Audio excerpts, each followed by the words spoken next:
السلام عليكم ورحمة الله وبركاته.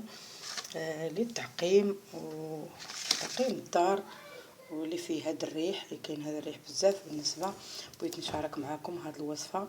انا درتها عندي بنياتي ومريضين وجانا هذا الريح، واللهم لك الحمد، ودرت هذه الطريقه هذه والحمد لله كل شيء ولا بخير وعلى خير والحمد لله والشكر لله. وبغيت نشاركها مع الاصدقاء والحباب ديولي، وبغيت ان شاء الله نشاركها معكم. هذه الطريقه راه زوينه وكتعقم الدار ويشموها الاطفال ديالكم وتلقوها في الدار كامله، راه كتعطي ريحه زوينه وفي نفس الوقت كتعقم الدار مزيان. نبداو في الطريقه. ناخذ هكذا واحد طنجره هكذا، نديرو فيها الماء، نديروها الماء حتى يغلى، واحد القدر تاع الماء هكذا بركه. نجيبو هذا الكاليتوس هذا واحد القدر هكذا ونحطوه هكذا في الماء. من بعد ما درنا هذا الورق هذا نديرو دابا واحد القطر هكذا ديال القرنفل، لا تعولوه هنا مع الماء، عرفتي كيعطي واحد الريحه واعره في الدار وكيعقم الدار. كما يعني غاديروا هذا القرنفل هكذا مزيان. غنديرو دابا هنا غنديرو هذا الشيح هكذا تا هو عليه.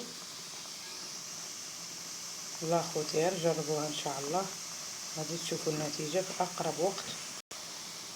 ونحتاجو هنا الخزامه، ودابا غادي نسدو على ما حدها طالعه. دابا غنسدو على الكوكوط هنا ونخلوه مزيان حتى تدور، يعني حتى تبدا تصفر، ونعاودو نتلاقاو ان شاء الله.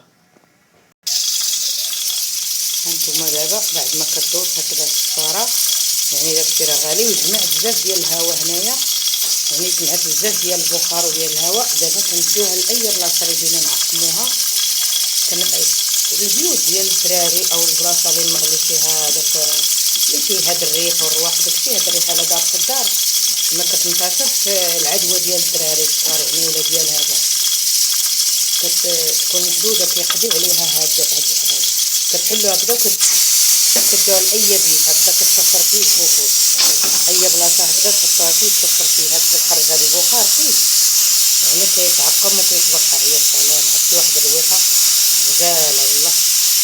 ونتمنى ان شاء الله تجربوها، الله يسعد الجميع المسلمين، الله يجيب الشفاء للجميع ان شاء الله.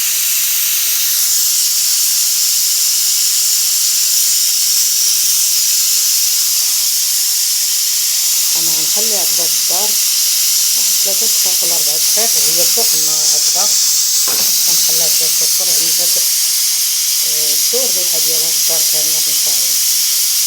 شكرا لكم على المتابعه، وما تنسايش لايك عزيزاتي الى عجبك الفيديو. شكرا، الى اللقاء.